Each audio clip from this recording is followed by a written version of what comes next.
Hey guys, iRacing here, back today with another video.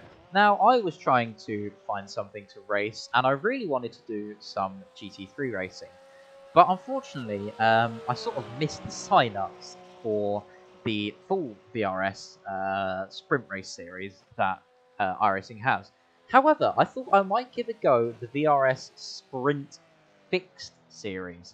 Now, I haven't actually really raced much of this series, and basically the format is a 20-minute GT3 race with all the GT3 cars, including the new Porsche, which I will be racing.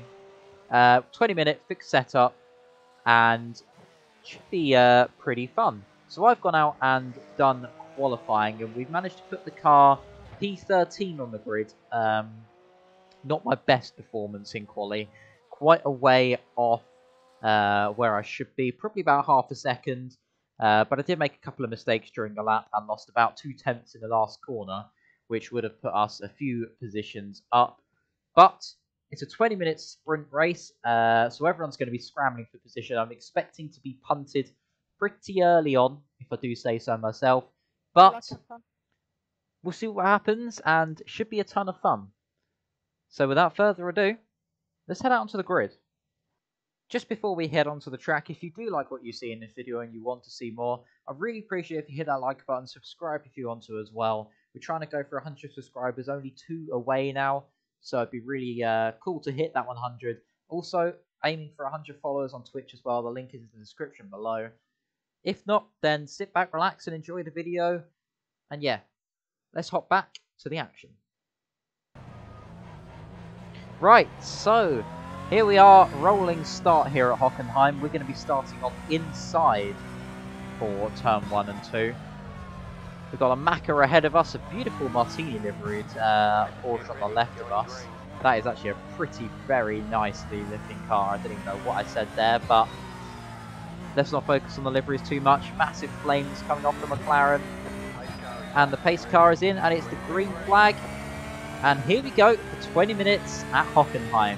So let's see what happens up to turn 1. Try and take it a bit easy. Cold tyres, cold brakes means we are definitely going to be slipping and sliding. Ferrari gets it all sorts of wrong as they're 3 wide ahead of us.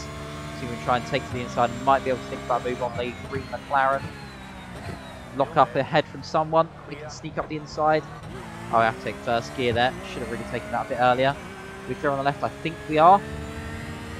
Somehow survived turn 1. Now we've got to try and survive the hairpin for the first lap. This is where all the carnage probably is going to happen. So we're deep in the slipstream now of the McLaren up ahead. We're deep in the slipstream of the Porsche. We're getting quite a double toe. Going to brake nice and early. Not think about a move too much unless the McLaren gives me the inside, which it doesn't. Slam power and exit, and somehow everybody makes it through the hairpin on the first lap in one piece, which is actually quite a big shock. Normally there's people just diving from miles back. Oh, that corner's a bit of annoying to get right. And now this right-hander hit the apex, and then you can get on the power so early, the track really just opens up on the exit. McLaren's going to think about a move maybe on the Porsche here. Maybe think about the switch back to the outside. But he's going to have the inside for the hairpin where Vettel decided to ruin his 2018 F1 campaign. Oh, we've got a slow car ahead. There's a Lambo. Oh! Big carnage! Great. I think we managed to bounce off the wall in one piece. Is the car damaged? I can't really tell. Well, that was where the carnage was going to happen. I knew we were going to get caught up in something on the first lap. My racing luck has been atrocious recently. Let's see what the car handles like. Does it go in a straight line? Yes, just about. Well, I guess now it's just a case of trying to make a recovery drive. The car doesn't feel too bad. Lambo was just sort of parked in the middle of the track there. I sort of had nowhere to go. Tried to back out of it, but I think we got hit from behind, which then obviously put us into the wall ahead of us. But that's not a problem. We're down in 18th now. Let's see if we can try and make a decent recovery drive and gain some positions. So we've got no one behind us to worry about. So we can just think about looking forward, picking off our targets one by one. So first up is Vince in that bright green McLaren. which again just shoots so many flames out the back of it. With all the GT3 content coming to iRacing recently with the M4 and the Porsche, wouldn't be surprised if we see a new McLaren sometime soon. The I think it's a 570S is getting a little bit outdated now.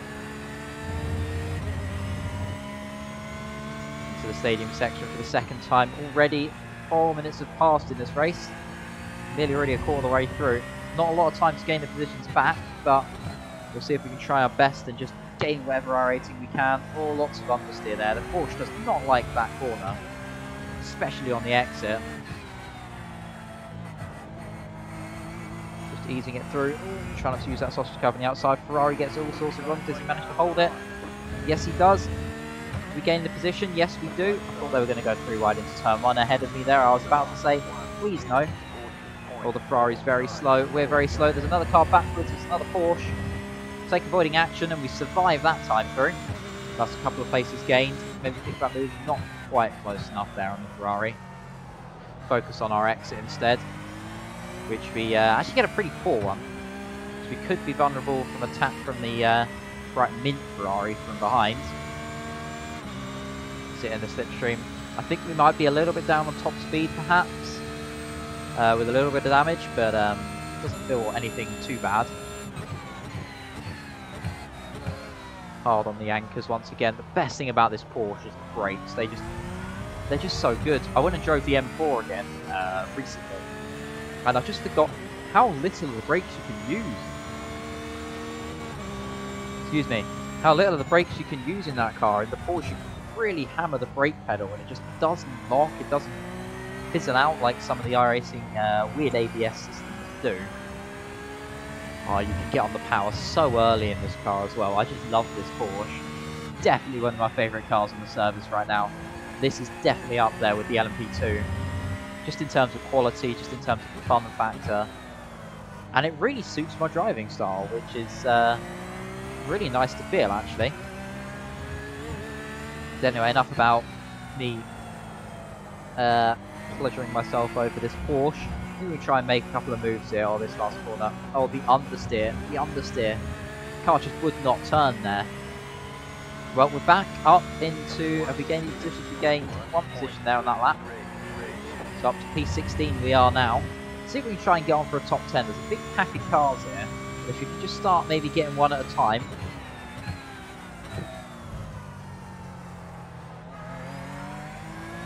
Nicely done. Just can't get the exit out of there. Maybe I need to be trying first gear there. I'll try that next lap. Just seems as though the cars ahead can just get that bit more grip down, a bit more pace down off the corner.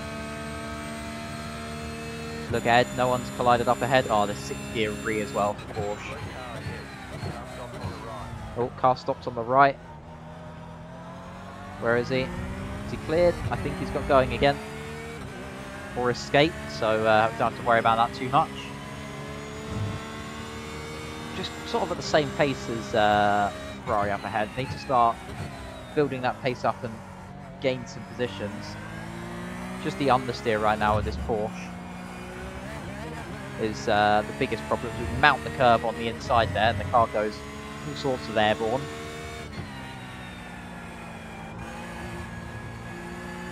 Got me eager with the power there. I had to get back off it again, otherwise we would have just understeered. Oh no, not another slow car here. Okay, we survived this time. Although there's a big scrap going on up ahead, so we should be able to just about start thinking about a move.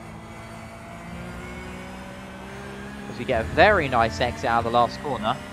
And we're now going to be running deep in the slipstream with the Ferrari. I don't really want to take it too wide into turn 1. Going to back out of that. Oh, there's a big gaggle of cars up ahead. This is going to get spicy. This is going to get spicy. Yellow flags. That Lamborghini braked very early as the Ferrari settled on the inside. Let's try first gear. Oh, that's a much better exit in first gear. Should have been using that all along. Now we've got to pick a car to slipstream. We're going to pick the Lambo. Oh, we've got the run. We've got the run, but there's nowhere to go. The Ferrari's on the outside. Oh, we're going to be going 3 wide into the hairpin. That is not where I want to be.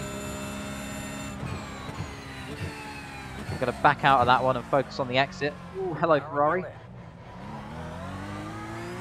Very nicely done on the pro. Sent him for a bit far back. But he's going to fight it back through this king. Ah, he's got the slipstream of the Lambo. I haven't quite got it. He backs out of it, thinks better of it. And we managed to stick the place. Very nicely done. So the mint Ferrari also just sends out the inside. And now we've got a nice exit. A couple of Martini livery cars up ahead, actually. I might sit back here and just look at these for a while, actually.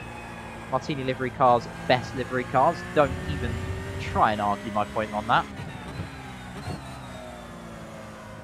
Especially when they're chrome Martini liveries. Right, well, 11 minutes to go on the race. So, getting the positions back that we lost on that lap 1 collision. Lamborghini very slow, cuts us off. Nowhere really to go. But we get a very, very, very nice exit. Now we're going to think about the movements turn 1. We're going to sit in the slipstream, we're going to pull out. Is he going to give me the space? He gives us the space, but instead he... Whoa!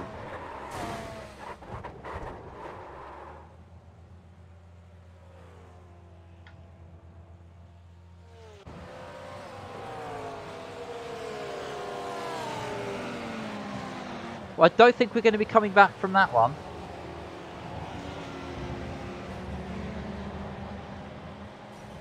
Oh, that's a broken Porsche. So it looks as though the Lamborghini just got a little bit of a slide on, and then instead of trying to counter the slide, just sort of put his foot down and kept the throttle in. And unfortunately, we got taken out in the process. It was a fair move. He'd done fair defending. He gave me all the space, but unfortunately, it just looked as though he got a bit of a slide on and then just didn't really get out the power trying to fight the position back. That's a shame. We could have been on for a top 10 finish there. Well, that was a shame for the race to end the way it did. I was having so much fun up until that point. We might have another go at this. Of course, this is now the last day of the GT3 sprint at Hockenheim. And unfortunately, that's just the way it goes. That's racing. Wasn't his fault, wasn't my fault. It was just one of those things that happens. Not bad about it. It's happened, it's done. I'll lose probably about 70 or 80 iRating, which it is what it is. I'll get that back eventually. I have been losing a ton of iRating recently. Went from about 2k, well 2.2k, I'm now 1.6. Mainly IMSA and races either my own fault or getting punted. But it is what it is. Hope you've enjoyed this, well, half a race, and just goes to show not every race is good, not every race can be a win. But we take from it, we learn from it, and we keep on moving. And hopefully better luck next time. Well, all that's left for me to say is if you have enjoyed, then please hit the like button, subscribe if you want to as well. Check out my Twitch in the description below. Check out Radion TV in the description below. This livery, beautiful colours on this livery made by Craig, who commentates over at Radion TV, so check them out as well. Much better commentary than I can do, like 100 times better. But anyway, hope you have a really awesome rest of your evenings, days, nights, whatever it is for you at the moment. Yeah, see you all next time. Bye.